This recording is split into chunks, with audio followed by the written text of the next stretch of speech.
confession is the antidote to cancel culture, because we say actually there's nothing that you can do that will have you completely cut off. And I do think that that's a huge selling point for us.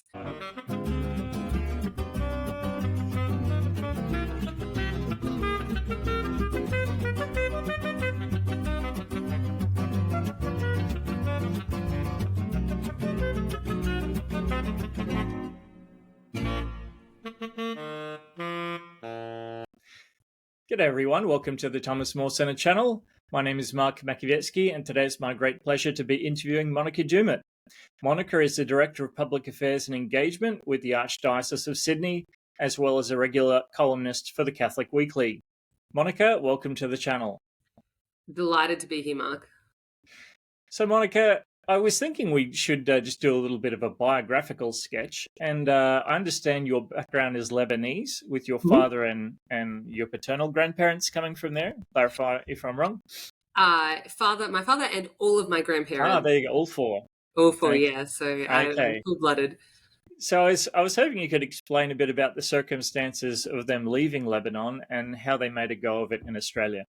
Yeah, so Dad and the family came out on a boat in probably the early 1950s when a large wave of migrants from the Middle East were coming here to Australia, and so joined that group. Sort of post-war, better opportunities here in Australia, and a lot of people from our town in Lebanon, Clitherow, were coming across, and the stories that they tell about coming to Sydney and just both in terms of the hospitality of the community and also of the work that they had to put in. I mean, from time to time, a funeral will pop up or something like that, and they'll say, oh no, we have to go to that funeral because when your grandparents came out from Lebanon, their parents, put them up for a little while or helped them out here or helped them out there. And so we're constantly reminded of this real community connection that enabled so many migrants from Lebanon and presumably from other countries in the world to come here and to make a life in Australia.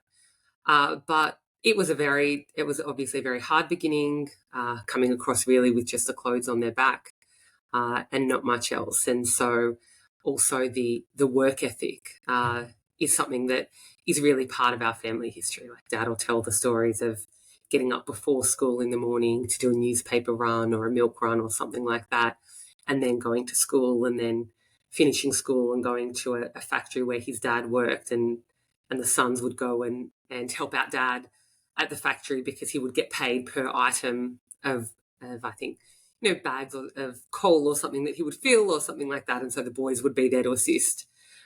So a story of just people who came out here looking for opportunity, worked really hard, dived into the community. So a history I'm really proud of, and just the opportunities that have been given to us in one generation. The ability, but Dad finished high school, but Mum did the leaving certificate and then left, and then the idea that all of the kids have been to university and some of us multiple degrees and things like that. The opportunities that Australia provides to families like ours is just extraordinary. The best country in the world. And so I gather from what you've said that you have brothers. Can you tell us how many siblings you have? So I've got two of each. I've got two older brothers and two older sisters, all married with kids. So I've got 11 nieces and nephews, ranging in age from 3 to 19, I think. So nice, big, loud Lebanese family. So you're the baby like me. I'm the fourth of four, so you're the fifth of five. So when you went on from high school, you did degrees in medical science and law. I'm just, could you tell us a bit about what interested you in those fields? I was really interested in law. I wasn't humanities focused at school at all. I was the maths and science girl. It's how my brain works. So I did, at the time it was 4-unit maths. I don't know what it's called now. I think it's called Extension 2 or something like that. But my brain was very much a natural for the maths and the sciences, which made medical science a good fit. But I guess I saw law as a way of service, as a way of helping the community or doing something noble. There were no lawyers in my family at the time. We were sort of a science engineering focused family, but I had a real passion is such an overused word, but I found it a real sort of affinity for the law, and something that I wanted to pursue, because in my 16, 17-year-old idealistic mind, lawyers help people. That's why they exist, right? So, yeah, I thought that I would go and save the world by being a lawyer. Didn't exactly work out that way, but that was the idealism at the time. So you did corporate law and went to London, is that right?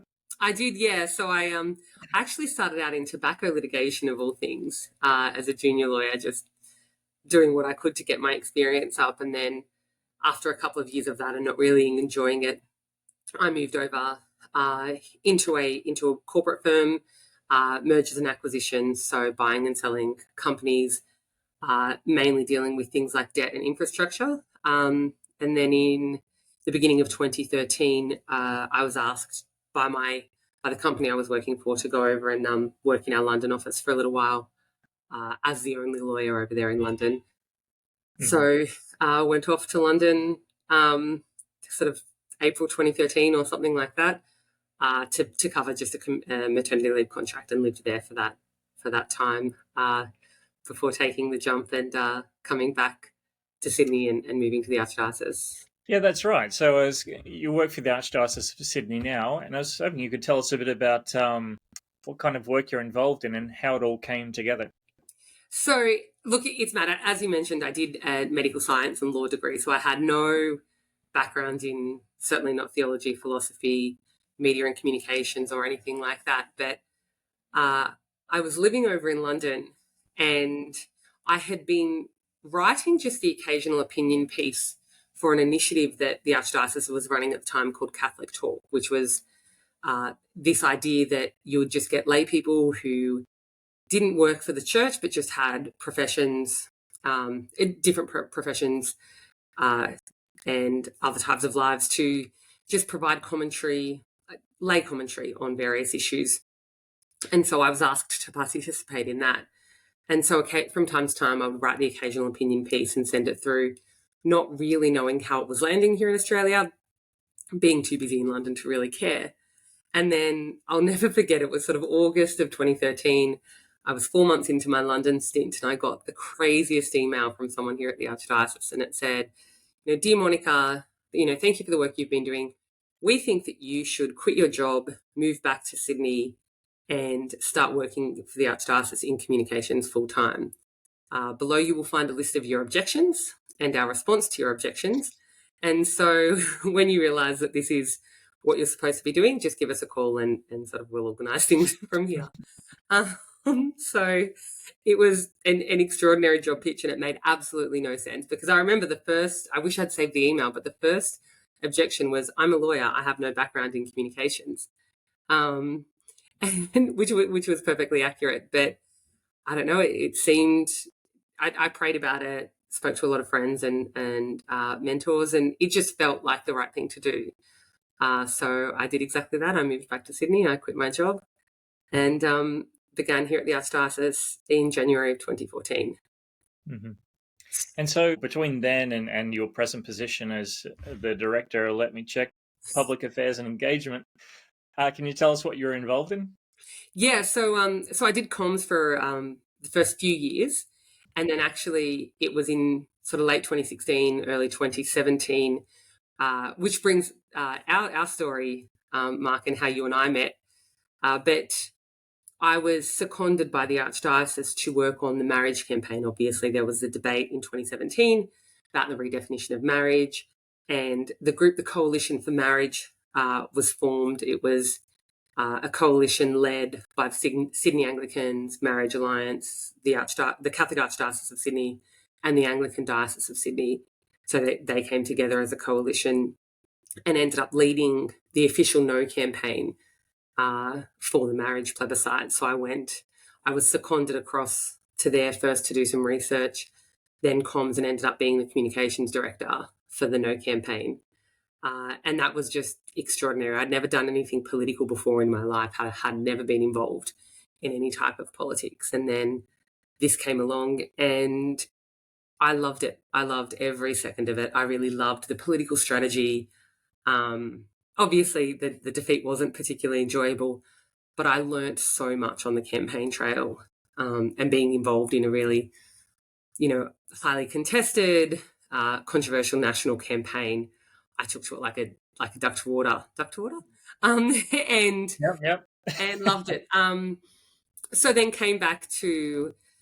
I was based in Canberra for that, and then came back to Sydney at the end of 2017, after the marriage campaign had finished, and decided that politics and policy was something that I wanted to pursue full time rather than communications. And so I spoke to the communications director at the time and said, look, this has been really great, but actually I can see that I think I'm called to contribute more in the policy and political sphere. And so I'd found a job in Canberra and I was going to relocate down. And then she came back to me a few days later and said, oh, yeah, thanks. The Archbishop said no. I'm sorry? She said, yeah. The Archbishop said no, and would like you to go and meet with him. So I got summoned to meet with Archbishop Fisher. I was terrified, by the way, absolutely terrified going into this meeting. And when I sat down with him, he was just so generous and gracious and kind, and said, look, you can do whatever you want, and, you'll go, if you want to go with my blessing. But if it's policy and politics that you want to do, then I'm happy to try and create a role here for you that will let you pursue that, but do it within my office, within the Archdiocese. And so I agreed to do that. Instead, it's kind of hard when the Archbishop of Sydney suggests you haven't discerned something properly. It's a hard thing to pass up, and so took a bit of a leap of faith. I guess we both did, because it was a new role, and he didn't know how I was going to go in it, neither did I. But created this role in sort of what I'm in now. So my day to day is I try to be across all of the judicial, political, policy issues that affect the church, mainly at a state level, because the Australian Catholic Bishops' Conference obviously have people who look after the national items, but we work together. So in the time that I started this role, I mean, we had the finalisation of the Child Abuse Royal Commission and the Bishop's response to that. We had the push to decriminalise abortion in New South Wales up until birth, euthanasia, conversion therapy laws, every attack on religious freedom. Just recently, the equality bill that was passed a couple of weeks ago. At a federal level, what are we looking at now? Vilification laws, misinformation and disinformation, just a whole bunch of different issues. So to try and be across all of those issues that are happening, to be able to provide summaries and briefings for the Archbishop, to assist him in preparing submissions to parliamentary inquiries, to raising awareness amongst the faithful of the issues and how they can participate and get involved and make their voice heard to their elected officials, assisting sort of with appearances before parliamentary inquiries and government relations. I also do a lot of work with leaders in other faith communities. So work very closely with Islamic, Jewish groups, with obviously a range of Christian churches as well. As time has gone on, we realise that actually what brings all of these faith groups together at the moment is so much greater than what divides us. And so it's a real privilege to work with people of a whole range of faiths, to try and advance the cause of religion in the public square. So you cover a lot of the hot button issues. Yeah, I can imagine that would heat up quite a lot. And as you mentioned before, we kind of worked together a little bit back in 2017 on the marriage campaign, because I was the New South Wales director of the Australian Christian Lobby. And one of the things I remember fighting quite strongly was the Safe Schools program, which was pushing really forcefully gender theory into schools. But while I was studying that problem, I noticed that the New South Wales high school curriculum was already saturated with this stuff, and that Safe Schools was just kind of like a totem or something. And anyway, I was wondering, all these years on, 2024, What's the situation like now? And how important is it for parents to be keeping an eye on what their children are learning? Oh, look, it's funny. One of the things when we were talking about safe schools back in the days of the campaign is people were just it's fear mongering, and I remember the first ad from the marriage campaign came out, and it was like they told my son that he could wear a dress next year to school if he wanted to, and we were told no, this is insane. You're fear mongering. This is never going to happen, and here we are 7 years later, and the idea of young boys wearing the girls' uniform at schools is almost universal. It's happened so quickly. The move from marriage to the gender moment that we find ourselves in now is extraordinary. But you're right that this stuff goes into the school curriculum either formally or from individual teachers, or what we're finding increasingly is outside groups being brought in to provide so-called expert presentations, and just the infiltration of the gender ideology movement into the schools. The thing is that it's hard to pin down because sometimes Safe Schools, remember, was an anti-bullying program, and that's how it was phrased. And so no one really thought that if their child was going to be learning about anti-bullying, that actually it would be about gender transition and gender dysphoria and things like that. Following that, we had all of the things about domestic violence, and while it is essential to be educating, young people from a young age about domestic and family violence, and not to be naive about how widespread that is in the community, but also this idea of, well, you get domestic and gender violence from enforcing traditional gender roles, and so you have to dismantle the traditional gender roles in order to prevent domestic violence and things like that. So this type of ideology doesn't just seep in the PDHP curriculum or something like that.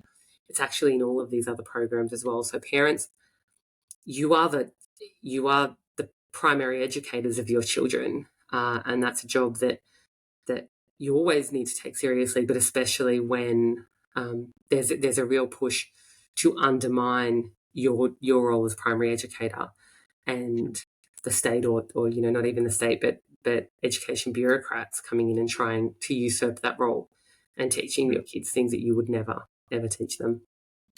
Yeah, when you mentioned the domestic violence education, that was respectful relationships, wasn't it? It was. Yeah. It was. Which I could see was just another iteration of Safe Schools, basically with just a new angle. And look, and almost the same. Well, similar can be said about consent education. Again, is it important to teach consent? Absolutely. Is sexual violence, particularly amongst young people in schools, a real problem? Yes. But the idea that somehow consent is the high bar for sexual activity is wrong. Like that's the minimum. Actually, what the church teaches, the Christian sexual ethic is just so much more beautiful, and actually so much safer, if you like, for young people. The idea that you don't just teach consent, but you actually teach sex should be reserved for marriage, and things like that, is actually a much higher standard, and a much affords much more dignity and respect for the human person, particularly for young women, than the idea of just consent is sufficient. Necessary, of course. Sufficient, no. I've always been very suspicious of sex ed programs. So I went to Catholic primary school and high school, and the first time it started being introduced was when I was in year 5. And it always struck me as this is a way of exerting pressure to say, if you're not doing these things or thinking about these issues, you're not with it. And so it wasn't so much the peer pressure as the institutional pressure to make you feel uncomfortable and behind. And I think that this has been part of the agenda for ever since it was introduced. What are your thoughts on that? Well, it's funny. I was just reading something today about the number of teenagers who identify as not straight or something like that, that have a broad sexuality or something like that. I don't know where we start asking teenagers about their sexuality, or even younger than that, the idea that you're actively speaking to kids who are not old enough legally to provide consent to sexual activity. You start talking to them about their sexual attractions and things like that. I think it's very, very dangerous. What, by one definition could be grooming is, evidently education. I'm really uncomfortable with this idea that we seek to categorize children younger and younger in terms of their sexual identity. There's no way that we should be introducing these concepts to kids at that age. Yeah, that's right. And I mean, the assumption now is, even within the Catholic context, that sexual activity is occurring. But that, of course, feeds right into the mentality of the sexual revolution, which is, sex is fine, just don't get pregnant. And so that brings us to the abortion issue, which has been quite prevalent in the Queensland elections that just happened. Labor ran very hard on that issue, and then in the US election as well. Saying, why do you think it's almost the be-all and end-all for the left wing in politics to not only to protect the right to abort, but to expand it to birth? What's going on? That's an interesting one. I think part of it is, and we shouldn't shy away from this, part of it is a rejection of Christianity. I don't actually think that there's anyone out there who really, or there'd be very few who really like the idea of killing babies in the womb, right? Like, I don't think that anyone wakes up in the morning and thinks, that's really a cause I want to fight for, the death of an infant in the womb. But I think this idea of, well, it is a rejection of Catholicism in particular, Christianity, the institutional power that this faith has held for so long. I mean, you think of Bernard Nathanson, who was the famous abortionist in the US, convert to Catholicism, and then champion of the pro-life movement. And he wrote this wonderful book, I think The Hand of God or The Finger of God or something like that, talking about the pro-abortion movement in the US. And he was saying that at one point he says, we needed an enemy. We needed an enemy to fight against in the battle for abortion. And so we chose the Catholic Church. And the idea was that the Catholic Church was the enemy in the abortion vote. So I do think that there is a distinctly anti-Catholic and anti-Christian element to the obsession of the left with abortion. But also I think I think in recent years, in the US, obviously with Roe versus Wade, and then, what happened in the decades subsequent to that, and here in Australia with the decriminalisation up until birth across the country, I think for them it was kind of, we won, right? Like, this is it, we've achieved. And so as the culture starts to turn back, as we're seeing now, whether it was the overturning of Roe, with the Dobbs decision 50 years after Roe occurred, with, the recent election of Donald Trump, even though the left did everything to say no, abortion is the number one issue pretty much, and reproductive rights as they euphemistically frame it, and still, in record numbers, they came out and voted in favour of Trump. As we're seeing here with the Babies Born Alive bills sort of coming up for debate, the Queensland election, as you mentioned, the wonderful work of Dr. Joanna Howe in South Australia, and just missing out by one vote, her bill, which would have seen anyone who wanted to terminate a pregnancy after 6 months would deliver the baby alive and then offer the baby up for adoption, rather than have it killed in the womb before delivery. Those types of laws are starting to get a little bit more traction. That bill in South Australia lost by one vote, but she'll keep throwing that up, hopefully. I really hope that will keep going. It took them, I think, 17 goes to have euthanasia legalised in South Australia. They just kept trying and trying and trying until they got it across the line.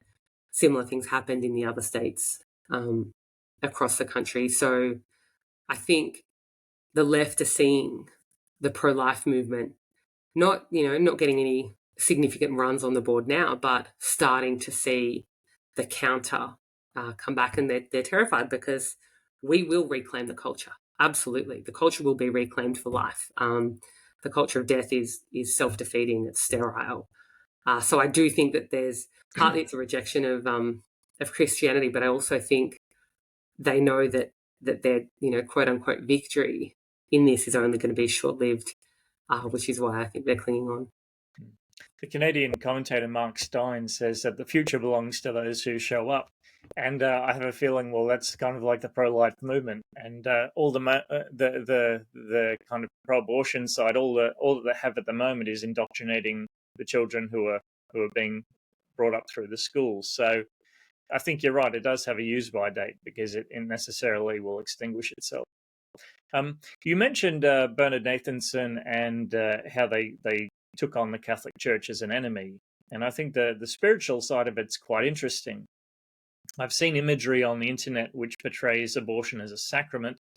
And then there's this interesting thing that happens in Genesis when God proclaims the one flesh union.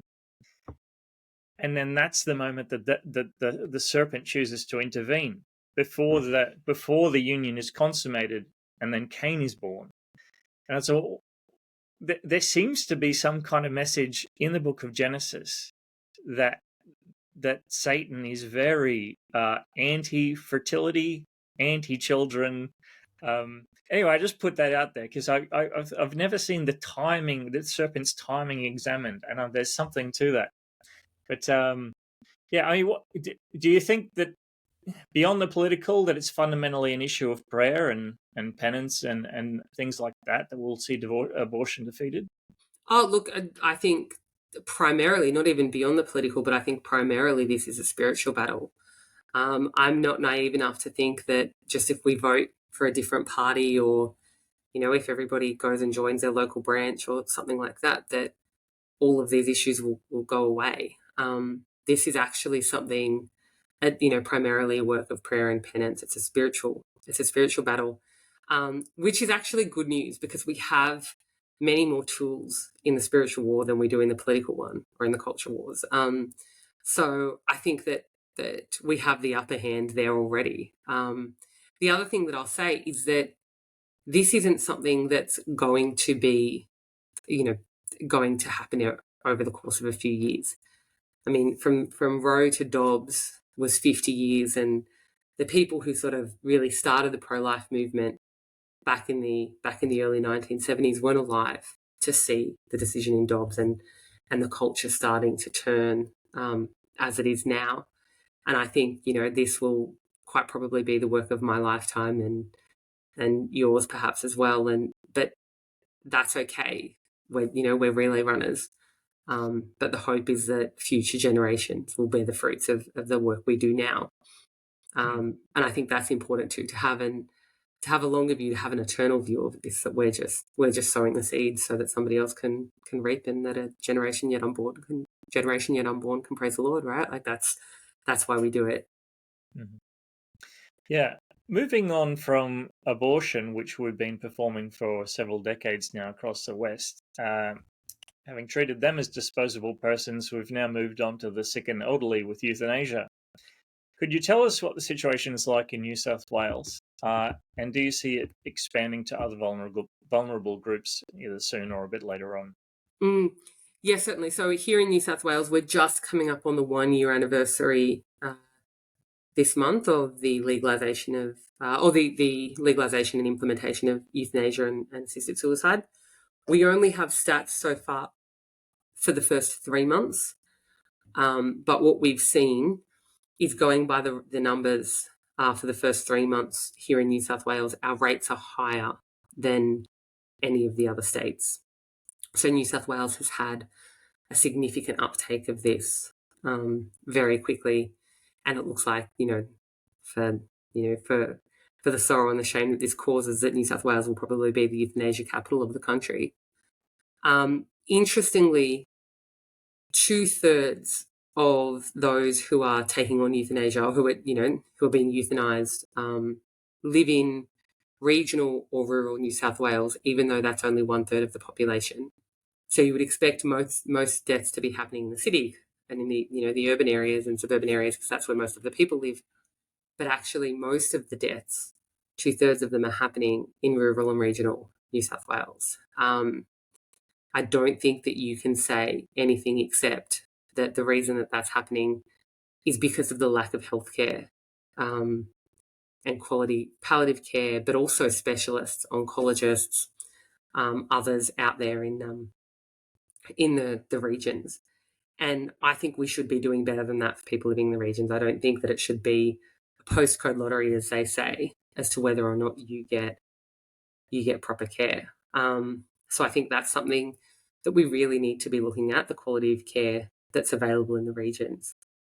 You asked also about the expansion into other groups. Look, we'll fight against it, obviously we will, but if the experience of other countries is anything to go by, then you'll see euthanasia expanded from the terminally ill to the chronically ill, from the physically ill to the mentally ill, from those, to those with disabilities. I mean, Canada is the most extreme example of what's going on, where people are being able to access euthanasia because of chronic fatigue, or because of severe allergies or things like that.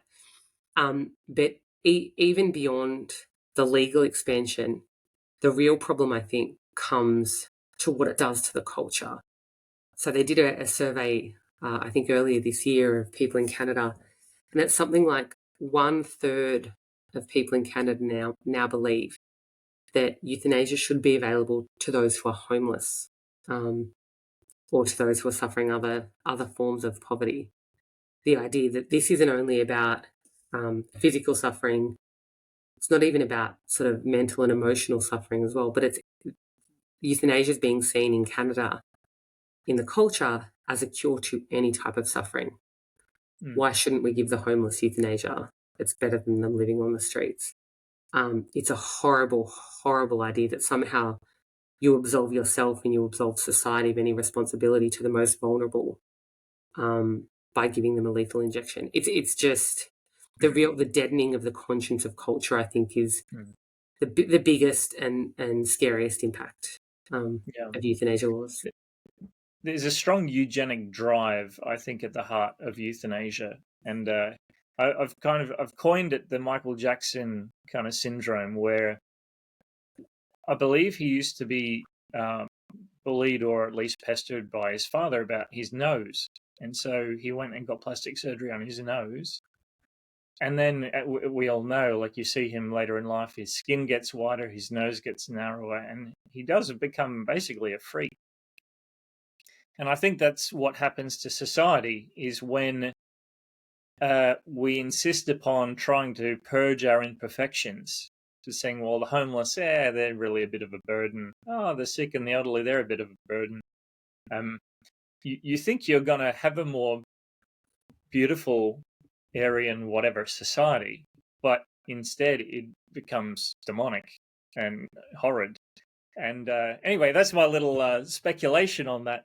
But you also mentioned, that it was brought in last year, presumably under tight controls. And it's just, isn't it funny how they open the door just a little bit, and that's always the case. With abortion, it was very limited. With contraception, it was for married women. For IVF, it was for married women, and now it's just it's completely commercial, and whoever pays wins, really. What's your take on all of that?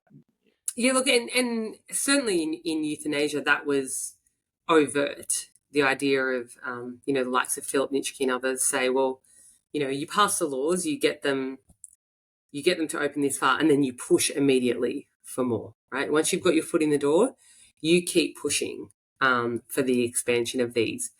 And then there's actually, sorry, I think I might have misspoke. I think Philip Nitschke was always describes these as beg and grovel laws, right? The idea that these are too stringent. But there are other activists who will say, well, you put the safeguards in, the so-called safeguards, so that you'll get enough votes in Parliament to pass it. But then you get to work straight away pretty much about trying to recharacterize those safeguards as impediments to access, and then start to remove them, which is the push we're seeing in states like Victoria, where this has been legal for 5 years. Yeah. So we've got some of the craziest stuff happening that's ever happened in history, particularly with the gender transition business. I was wondering, have you recognized, or do you predict any trends on the horizon, or perhaps beyond the horizon, which will even go beyond all this kind of stuff? Are the things that we're kind of unconscious of, but they're inevitable given the trajectory of our society? Look, it's hard to say. You kind of, when I think back to the days about the debate around same-sex marriage, you kind of thought that was it, and then gender came along, and then partly you don't really know what's around the corner and and how further the culture can sink. I think there's probably, a good priest friend of mine will say that if you want to destroy society, you attack the family and you attack the church. So I think that what we'll start to see is sort of, and the reason that I think that's the case is because they're the two biggest mediating institutions between the raw power of the state and the individual, right? So how do you remove, the idea is removing the mediating institution that gets in the way of the power of the state against the individual. So I think we'll probably see attacks on the church and attacks on the family to continue, and they can even be packaged in very nice wrapping, like the idea of universal childcare from very early ages.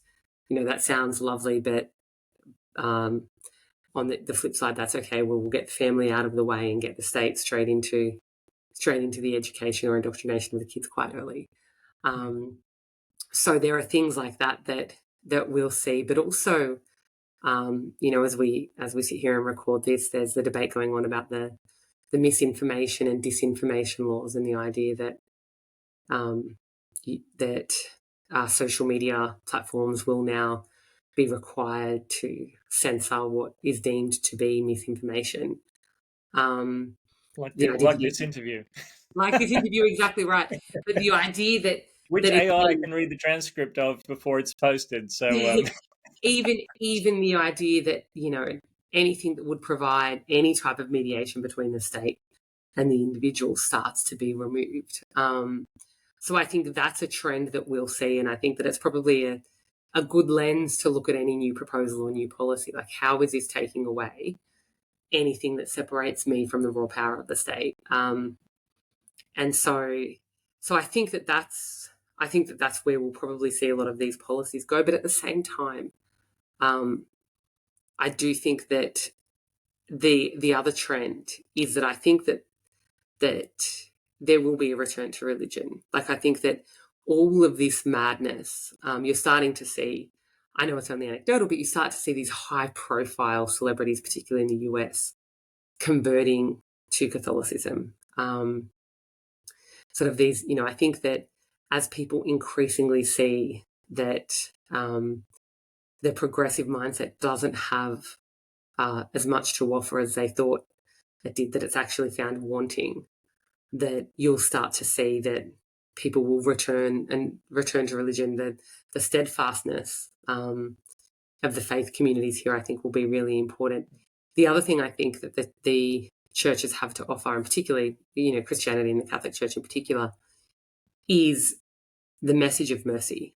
As our culture increasingly becomes a cancel culture, where any transgression against the current social ideology will see you completely cut off, and there's no coming back from it. Catholicism says actually there is redemption, there is a way back. Confession is the antidote to cancel culture, because we say actually there's nothing that you can do that will have you completely cut off. And I do think that that's a huge selling point for us. I think the mercy offered by Christ is actually something that's going to be the antidote to the horrors of the cancel culture that we see emerging, and I think people will be attracted to that. Yeah. Yeah, when you were speaking of all the political defeats, let's say on the life front, you're right. I think that there is a something happening where Russell Brand, he's a big name. Tucker Carlson is being more outspoken on faith, and it's almost like we can speak about God again, but there's no cringe anymore. Mm-hmm. You know, you can almost sense a shift, and so even if the majority of people are young people anyway, are still left leaning.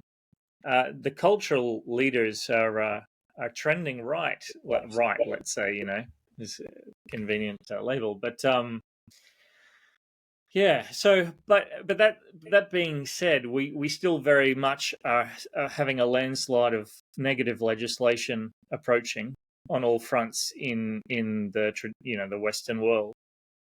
And people like Rod Dreher have recommended that we kind of withdraw and regroup, regrow, get our strength back before engaging the culture once more.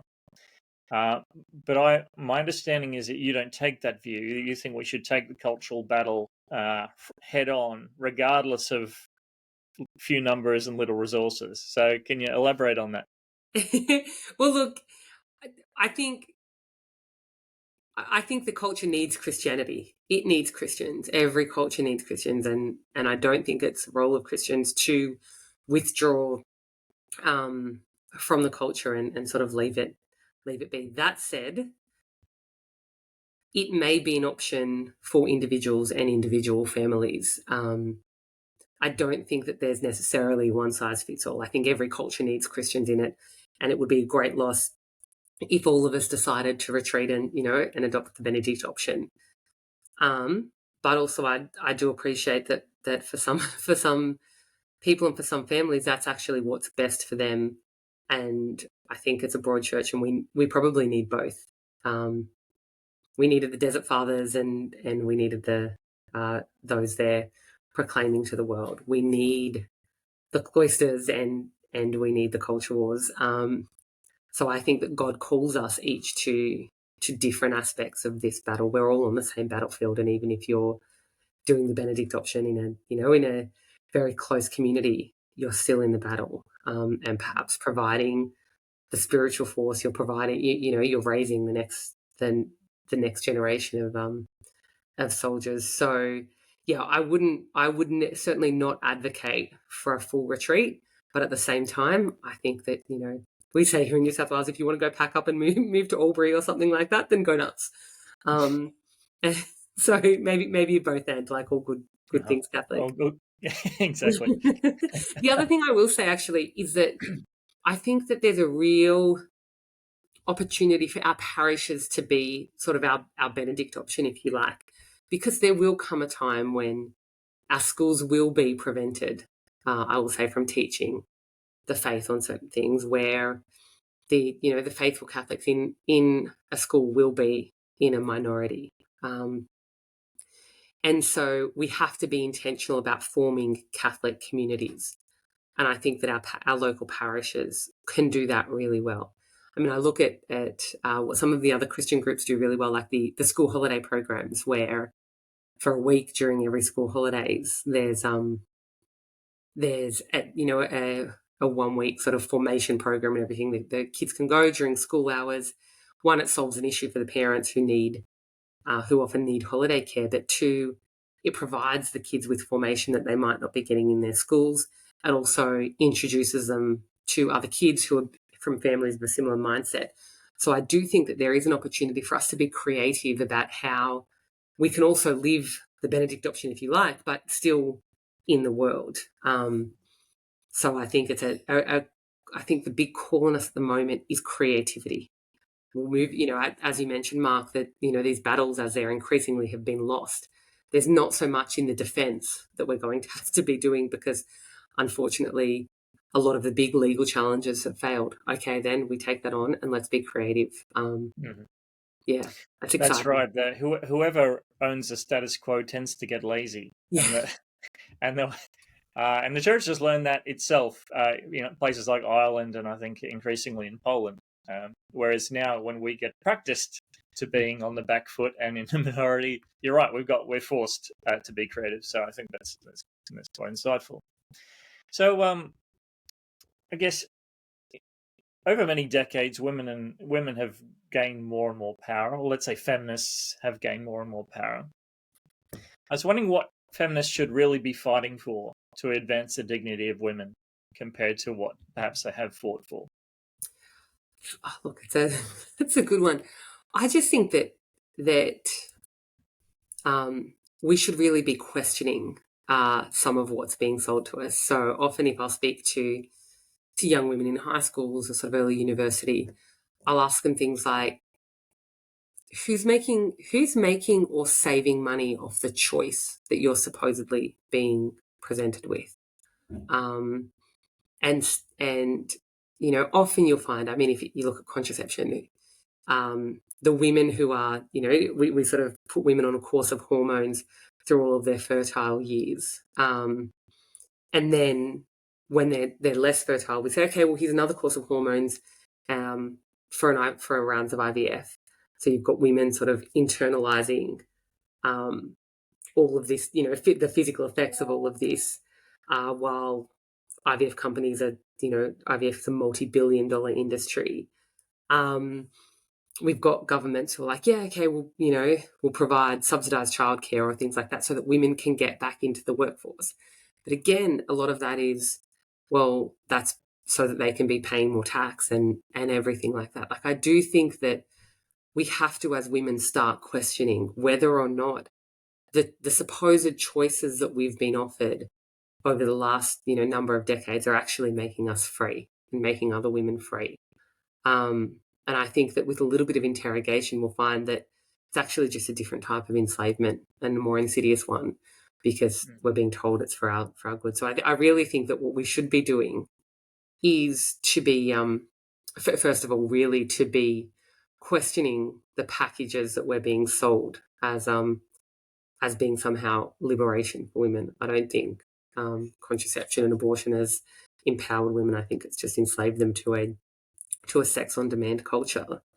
I think we need to be fighting the horrible pornography industry, which is just so destructive for women, and this idea that young boys are being exposed to this from sort of age 11 or 12, and the expectations that they have, the increasing amount of sexual violence that we're seeing from kids at such a young age. I think that that's been incredibly destructive. Again, it's not liberating for women. It's actually really insidious. So I think those types of things, I think we need to start first questioning and then start challenging some of these things. Yeah. On the pornography issue, I think that it should actually be the number one priority. I think if you could see the loss of productivity, the amount of damage it's doing to men, the amount of damage it's doing to women, the damage it's doing to our future, we would understand that it's far worse than nicotine. It's far worse than poor diet. Absolutely. So there are those who are within and without the church who argue that women can't be fully equal until they're allowed to be ordained. And we saw those voices again at the recent synod in Rome. What are your thoughts about this? You know what? I love people who tell me I'm not equal in the church. It's actually my favorite thing. If I can pop my Greta Thunberg on for a second, how dare they? How dare anyone tell me that I'm not equal in my church? That's actually just, it's particularly offensive. My experience in the church is that I'm always treated well. I'm always treated as an equal. I don't have really any experience of a bishop or a priest or anyone like that who has treated me less because I'm a woman. I think many women, particularly of my generation and younger, who I speak to, will tell the same story of the second I put my hand up to volunteer for X, I was called on for all of these other things as well, things for which I didn't feel equipped, but I was sort of called into leadership. Certainly, every time I even gave some type of indication that I was willing to open my mouth, I just kept being given platforms from which to speak. I spoke before about how I came into this role, and really it was Archbishop Fisher who just said, well, I will make a space for you to do what it is you think you need to do to serve the church to the best of your capabilities. It's never been my experience. Look, I do appreciate that there are some women out there who feel that they have this call, but for someone to tell women that they are not equal in the church, I think is a disgrace. Again, this is one of those things. In advocacy of women, I'm going to denigrate women by saying that all of their contributions to the church are somehow lesser or more or meaningless. It denigrates the contribution that women make in all types of volunteer roles, in their families, as mothers, as carers, and everything like that. The idea that somehow those contributions aren't as important in the church. It's horrible, and it's a real lie that I think sometimes will affect the esteem of women when, again, in the name of sort of apparently their dignity and their inclusion. It's something I get really, really frustrated about. Absolutely not.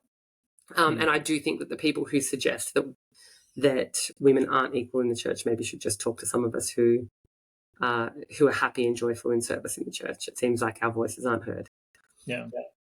There also seems to be a kind of obsession over being in the clerical class, when really that kind of puts the lay vocations into the gutter as well. I mean, the whole point of the Second Vatican Council and the Universal Call of Holiness, which was we're meant to live, the non-priests among us are meant to live in the world.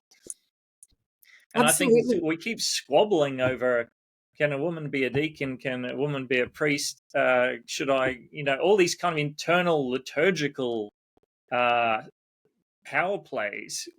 We're losing sight of what really needs to happen, which is culture is going to hell in a handbasket and millions of souls are potentially being lost. And here we are kind of having these petty debates. So you're right. I think we should all just grow up a bit.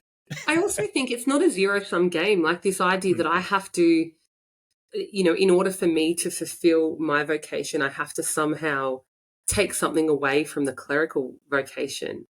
I think that's just the wrong way to look at this. This isn't, there's an abundance of grace and we can each just build each other up. I have to say, Mark, the greatest privilege of my job, the thing I love most about it, is working with our priests. They're such good men. And I find if I do my job well, I can assist them in, living their ministry to the full. Like often I'll say things like, I don't want you to worry about anti-discrimination laws when it comes to your preaching or whatever. You just go out and preach as you're ordained to do. And, I'll fight the political battles. And if someone comes knocking on your door with an anti-discrimination claim, we'll fight that too.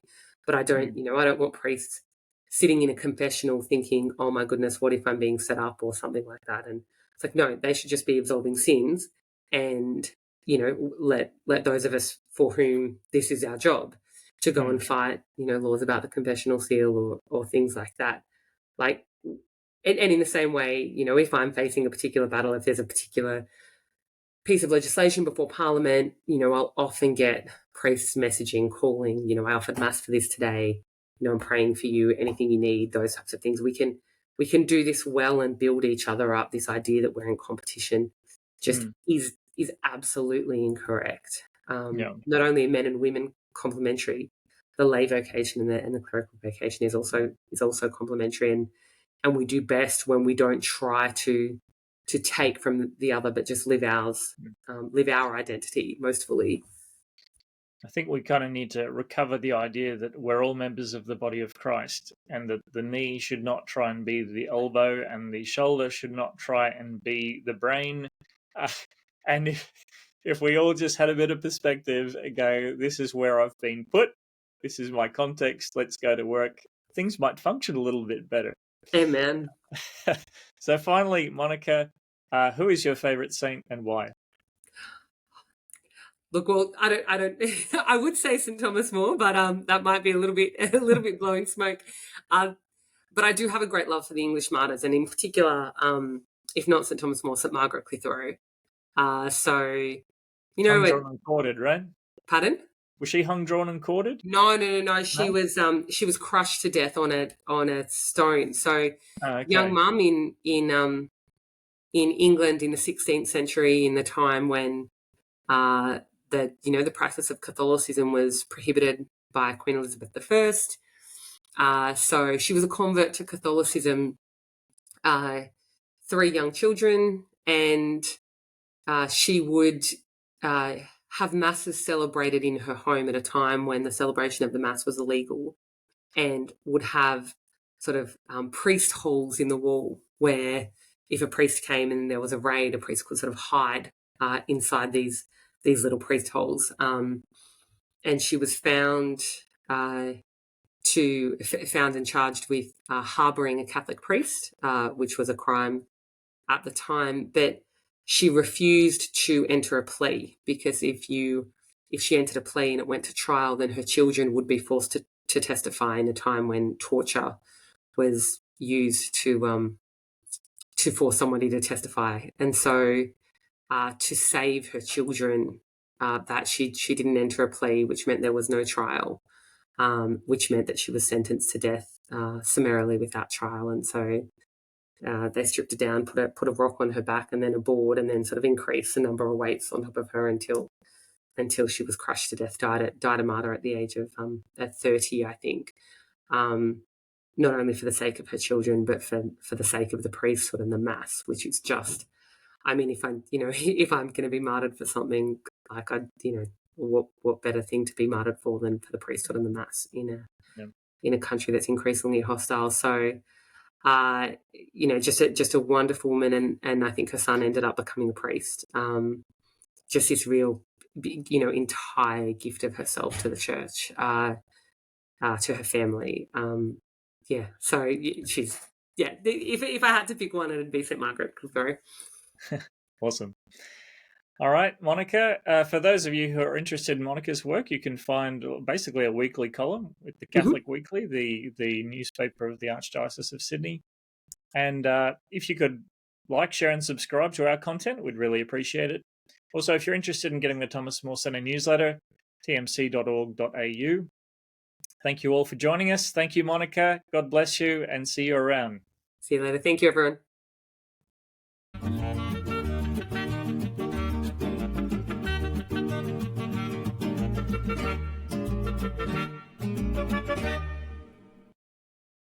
G'day everyone, welcome to the Thomas More Centre channel. My name is Mark Makievetsky, and today it's my great pleasure to be interviewing Dr. Well, you're not a doctor yet, are you? Not at all. I don't know. I had Tracy Rowland yesterday.